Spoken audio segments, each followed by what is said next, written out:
Mari Fanthorpe, and I'm your host today. Today, I have Kit Watson here from SideKit, and we're going to be talking about using social media to connect with your local audience. Now, of course, social media is a super powerful tool that we have in our business to grow and expand our reach. And Kit is an expert in so many things. Yeah. So, and I'll let you kind of let us know some of the areas that you work in and what your business is if you're not familiar with SideKit. So I want to welcome you, Kit. Thank you so much for joining us here today. Thanks. Nice to be here.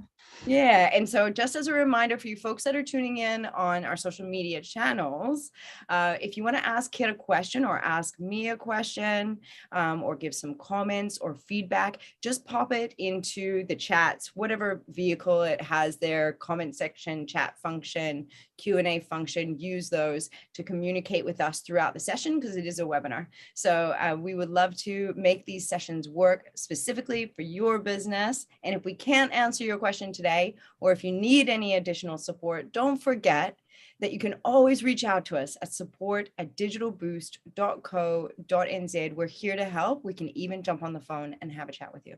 So thanks so much, Kit, again for joining us. I'm looking forward to this. I always love when we go into social media because it changes so often and strategies around using social media change so often. It's an ever-evolving beast.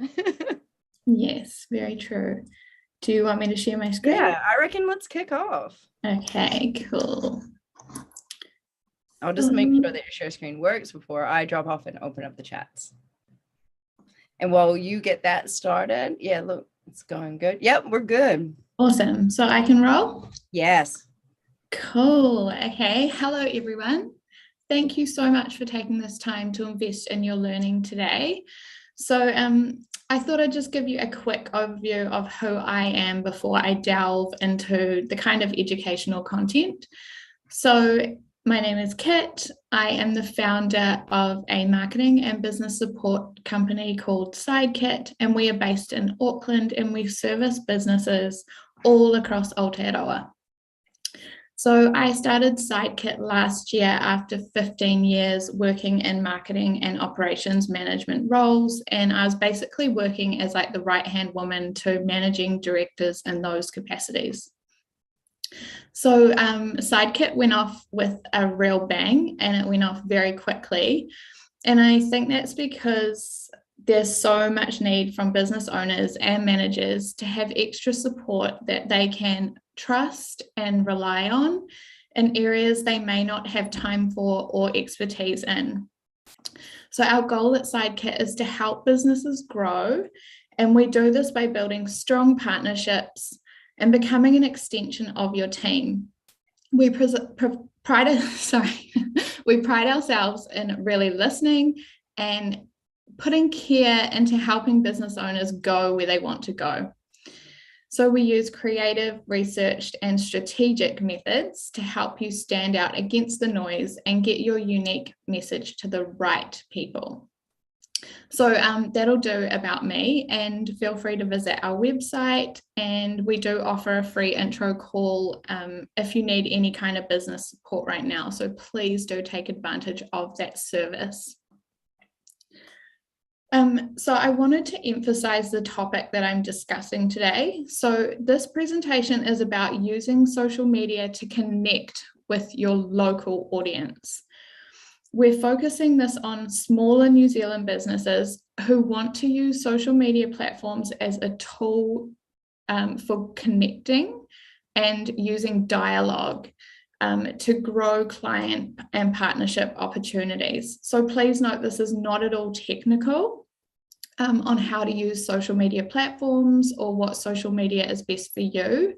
If you're looking for that type of advice, again, you can book that free call, and I will be presenting again in a month or two's time. So yeah, why is this a big topic? So often when I'm talking to small business owners or working on their strategies, I can see that they're investing a lot of time into creating content, but with no real plan on how they are going to connect with their audience, or with like little or no reciprocal engagement. So even the simple things like showing support to other businesses or organizations, responding to comments, or engaging in conversations. So let's get into the area of creating connections. So you've got your social media set up, and now you're wondering, where are my followers going to come from? So an important thing to note here is that we're aiming for quality over quantity. So please don't get stuck on how many followers you have or comparing yourself to how many followers other people have. We're aiming to build quality local connections. Here we have a few ideas of where you can start with building those connections, and I'll go into each of these in more detail in the following slides. So it seems pretty obvious, but let's start with your existing network. So this is where you check your contact lists and follow and engage with those you already know that relate to your business or network. You could send them a quick hello to let them know you're now on social media. If you have an email database, this is a good topic to let people know that you're on social media and link them to your pages. And if you have personal social media and it feels right for you, you might also want to let people know that you're on there and leave it up to them to decide whether they follow you and want to support you. So we're going to get into reciprocation later, but it's worth noting that in order to gain support, it's really, really important to be giving support too. So this is going to be across the board throughout this whole presentation. So once you've established your existing network through social media, you could look at building connections with their network. So some simple ways of doing this is through sharing your network's content, making sure it authentically resonates with your business values, and make sure you tag them in it so they can reshare it to their followers. This will not only show support to your network and their content, but it also increases the chances of reaching their network. And I'll show you an example. So being a marketing and business support business, my target audience is small business owners and managers in New Zealand. So when I started Sidekit's Instagram last year, I wanted to connect with my existing small business owner network and also reach their business owner network too. So throughout the month of September, I contacted all the business owners I could think of through email and asked if they would like to share their business owner journey and a photo with me. I also invited people through my social media channels too. So I had an overwhelming response and it grew throughout the month, and I was able to create 26 pieces of content that was relevant to my target audience. It connected me to my existing network and gave them something to share with their network too. So the engagement here was really epic, and it was positive and reciprocal. And I managed to increase my following by about 200 that month. And while we're not looking at the quantity, that would have been quality people that were interested in business ownership stories in New Zealand. So that's really hitting on my target audience there. Another connection type is location. So this is a really big one for small businesses. So while it's great to expand our reach, it's important to consider locations we're trying to reach and service.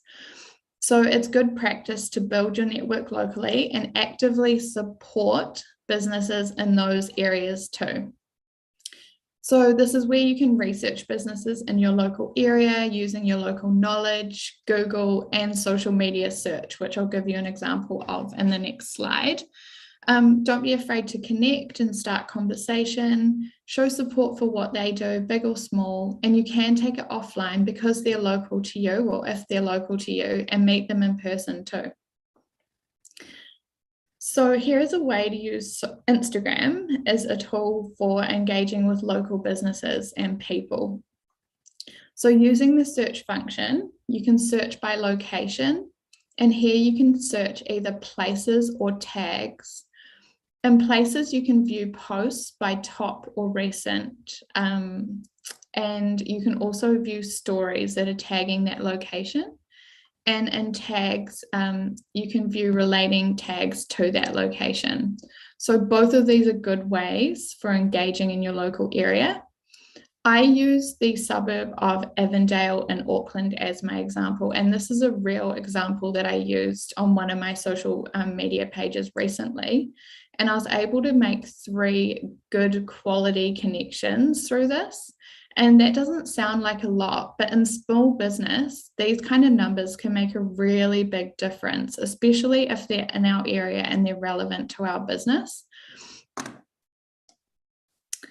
And again, this may seem obvious, but I'd like to quickly check that you're following and engaging with your industry as well. So this is where you might think about your suppliers, your trade partnerships, your associations, and yes, even your competitors. I work with a lot of tradespeople who have built a solid network with people they could see as competition, but instead have established a network for sharing business advice, community engagement, and even overflows of work.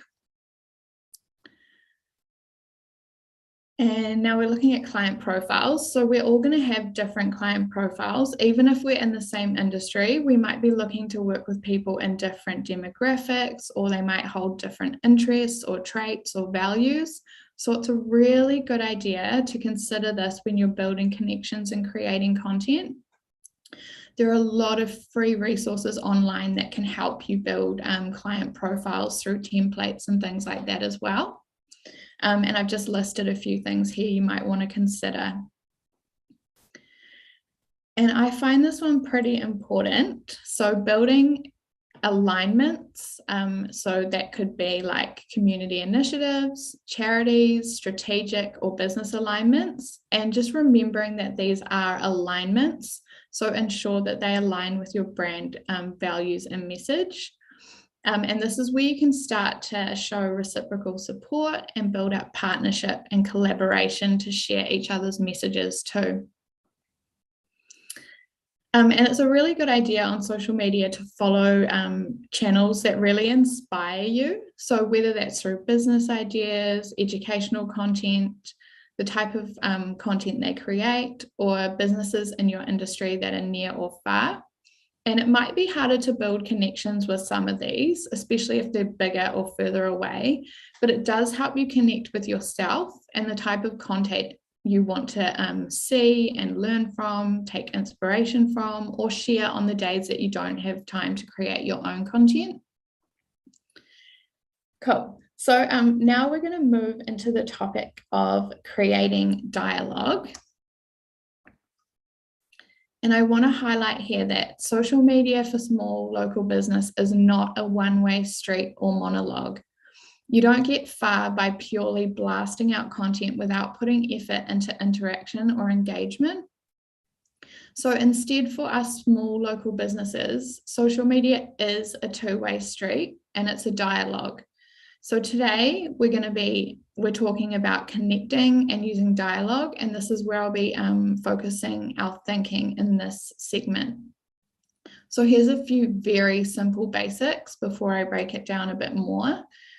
So initiate conversations through content and direct message, check, like, and respond to messages and content and comments daily. So if you have too many platforms going on and it's a bit overwhelming, you can actually use apps like Shift, and this will merge all your emails and messages into one application in one place. Make sure that you're showing support and engaging with other people's content and conversations. Show gratitude when people do engage with your content or give you good feedback, or even if they give you bad feedback. Keep it real and stick to your business values, and always good to keep it kind. No one likes the keyboard warriors. And here's a few things I found really handy to building connection through social media. So you may not want to use all of these, but together they do create a pretty robust connection machine. So those are reciprocal energy, authenticity, personality, vulnerability, consistency, collaboration, interaction, and quality. So I'll go into some of these in the following slides. So starting with reciprocal energy, I've already mentioned this a few times, but people want to go where energy is reciprocated, celebrated, and appreciated. So consider if you post a piece of content and someone either tries to show you support by commenting, responding, or sharing, or they came across the content and it resonated and they sent you a comment or a response. If you don't share that energy back to them, chances are they're less likely to engage again in future. So it goes the other way too. So if you engage with or share other people's content, they are far more likely to engage with yours too. So the key here is always respond to genuine content. If you're using social media, you know that you'll get quite a bit of like dodgy content now, but yeah, the genuine stuff, try and always respond and show appreciation. Another really big one for me is authenticity. And I just happened to stumble across this quote while I was creating this presentation, and it feels really right for this topic. So a great relationship requires deep connection, not perfection. So that's something to really keep in mind when you're creating social media, is that it doesn't have to be perfect, but it does need to try and connect with people. And I'll give you an example. So I'm working with this awesome team at the moment, creating a marketing strategy. And I want to show you a comparison of two pieces of content that they've done. So I'm not putting down either sides of these, of either pieces of this content, but I just want to know which of these do you think got the most engagement? So if you guess the man and his dog on the right, then you are right. And why do we think this is? And I personally think it's because it seems more real, it's more trustworthy, it's more relatable, it's more human, and it's more connected. So that's a real photo of someone in their team in Queenstown where they've just started servicing. This is an electrical company that services Auckland, Queenstown, and Tauranga. So they've just moved to Queenstown, and this is a photo of one of their electricians there. So while the image on the left is informative, it might get a bit more lost in the noise of all the content that we're like exposed to every single day. So the photo on the right had like over 20 engagements, and the photo on the left had under 10. So that's just an example of like authenticity and how effective that can be. So leading into this perfectly is understanding your brand or business personality.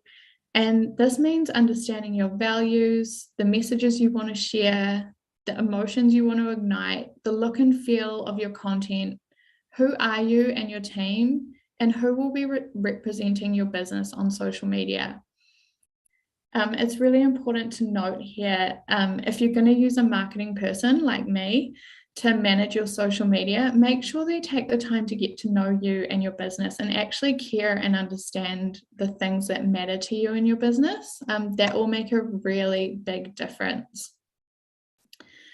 And another one, a big fan of Brené Brown, and a big fan of this quote in relation to life, but also in social media. So vulnerability is the birthplace of connection. If it doesn't feel vulnerable, the sharing is probably not constructive.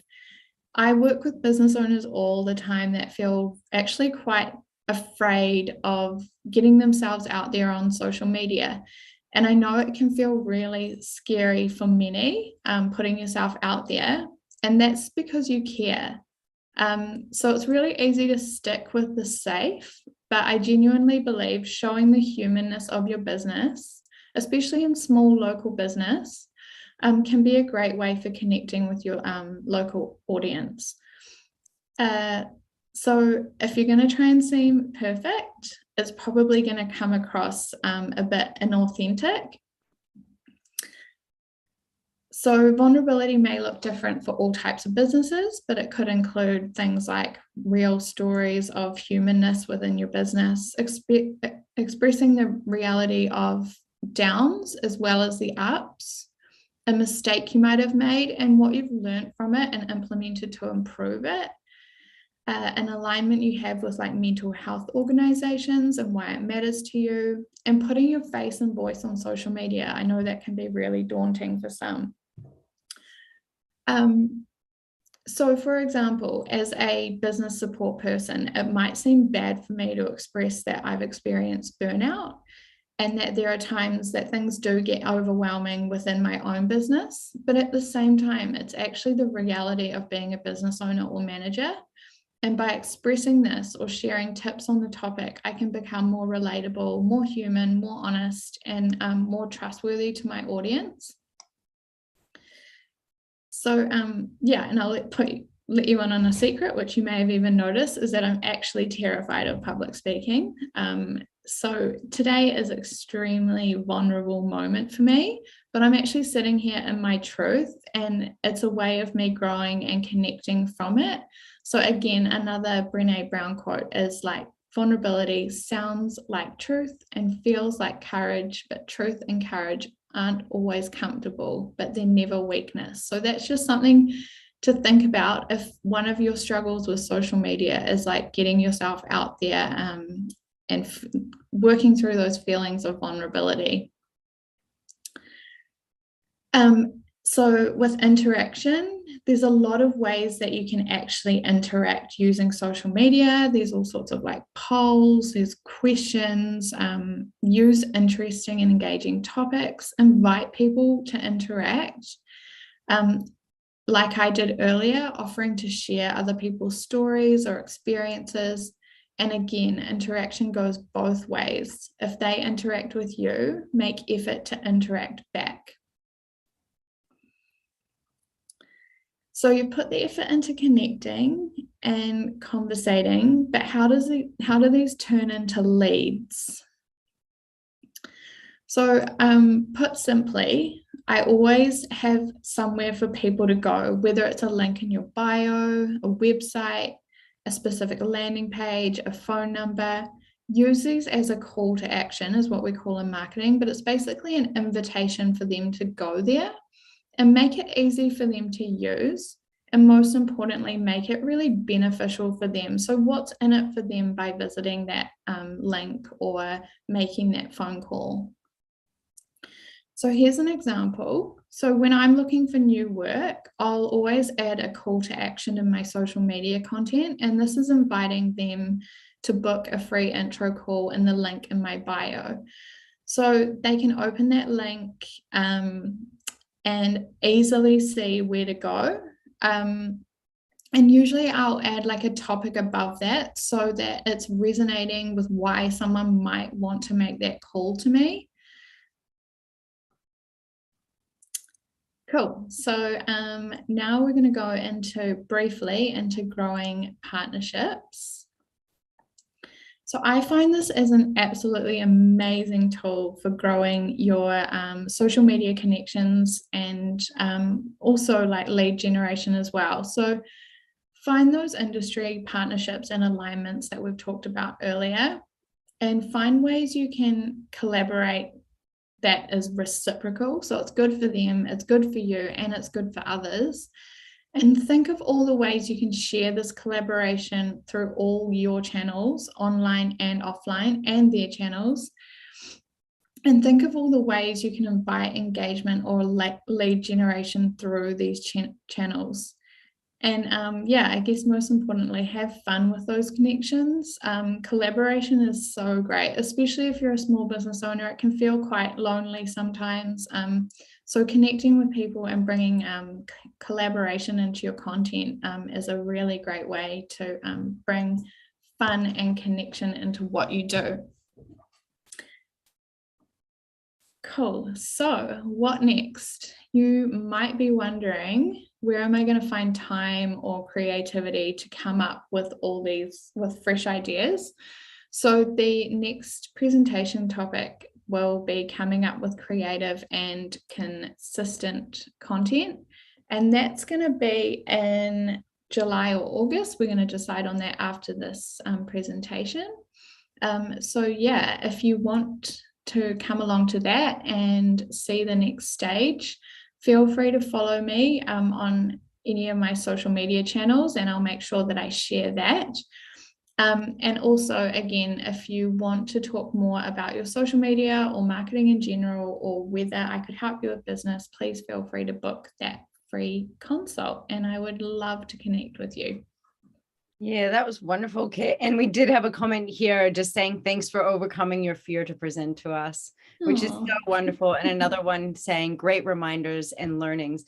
You really packed a lot of stuff into that time. There was so many great tips and things to consider and think about, and really look at different ways we can utilize what we already have in our network, I think, which is a really brilliant thing. I actually hadn't even thought about utilizing location and industry, really. I never, when I post on social media, I never tag, you know what I mean? Like I really don't hashtag that kind of stuff. And you're so right. Some people are really looking for that. Another comment here. Yes, thank you so much. Lots of great reminders and tips indeed. And so if you folks are new, and there's people tuning in on the other channel, so I'll just check in there too. I've dropped 2 of the links that Kit mentioned 2 different apps there that she uses. One was that link tree that she's using in her bio there for people to be able to get in contact with her. The link is in the chat on all the platforms, so you can go ahead and click on that, and it'll you can have a look. And then there's also that shift.com try shift. I've put that in there too, and that was the so that your messages all come to one place, so you don't miss messages. I mean, that's so common, I think, especially when we have a personal account and a business account. We generally sometimes we forget to flip, or you know what I mean. We get a little bit sidetracked if you've got lots of platforms. That I'm a big offender in that sense, and need to get up my game. So any advice for when you're sharing others' content, collabing and they don't share, promote you as well? Okay, so if you're trying to do a collab and they're not doing their bit, any advice on that kind of situation? There's no harm in asking.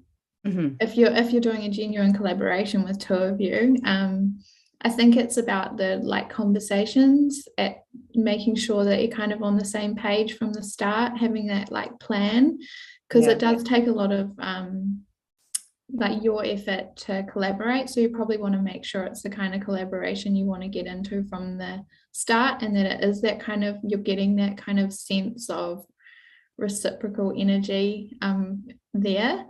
And I guess if it's not really happening, just potentially in future it's not the right alignment for you, there's no harm in that as well.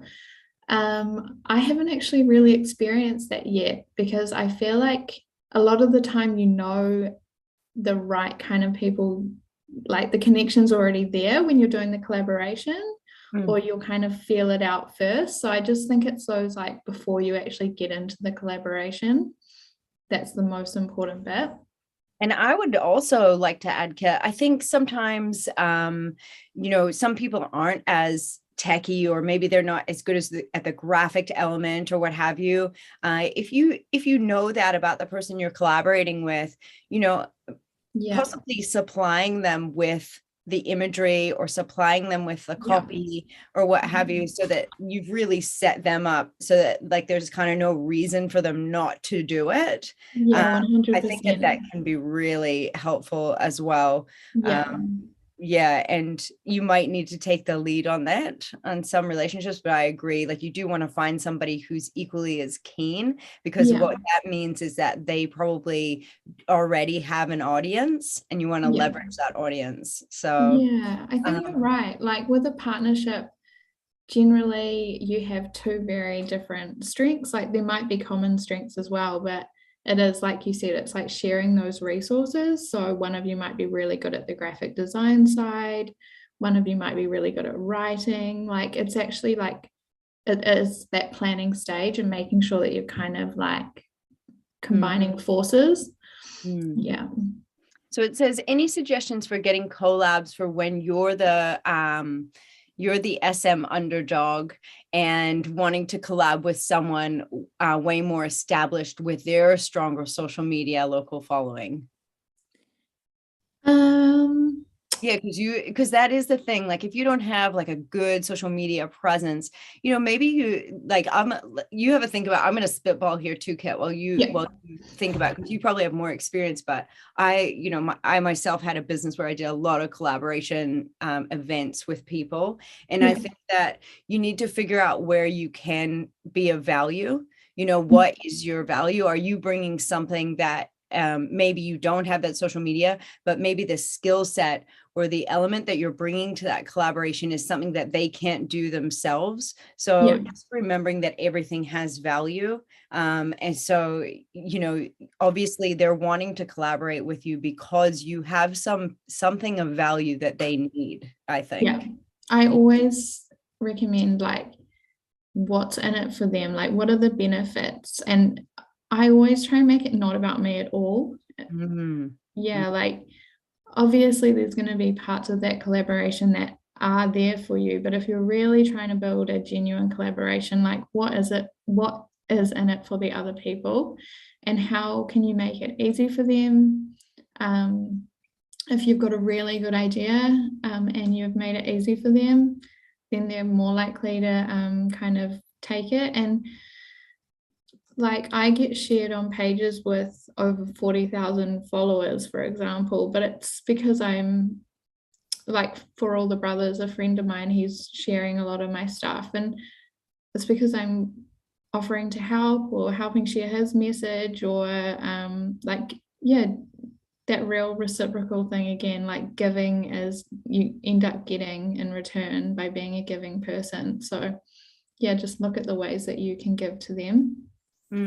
Yeah, definitely. And to their client base, I think that also there's an inherent part of people who say, at one point they had a small following, as well. Everyone doesn't start out with 40,000 followers. You build that. So, a lot of times, and I've been given this advice by some folks, they're like, don't be afraid to ask for help from somebody that that is successful, that is aligned.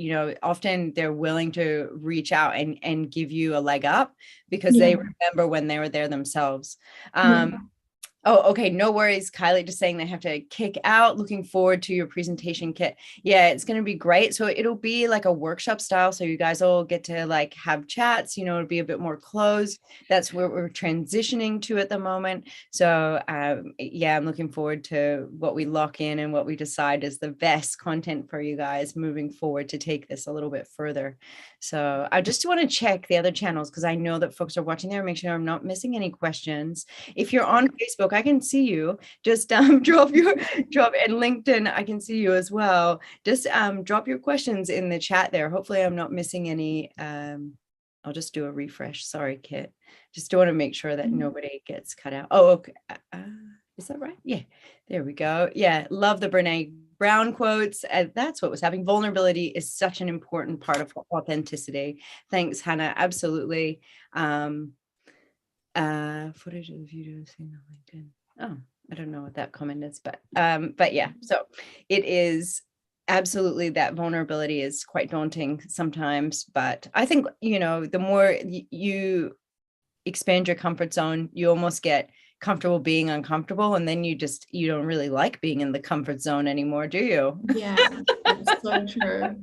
Yeah, I'm constantly throwing myself into things that terrify me, but you get through it, and then that's exactly right.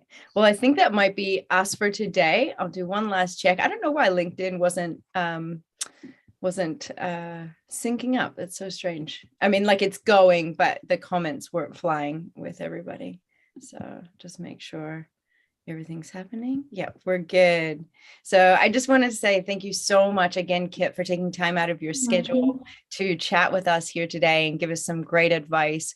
Definitely want to go back and take some notes and, have and write down some key areas and start implementing them. Even if you just do one thing today, guys, like, just do one thing. Don't get overwhelmed by it.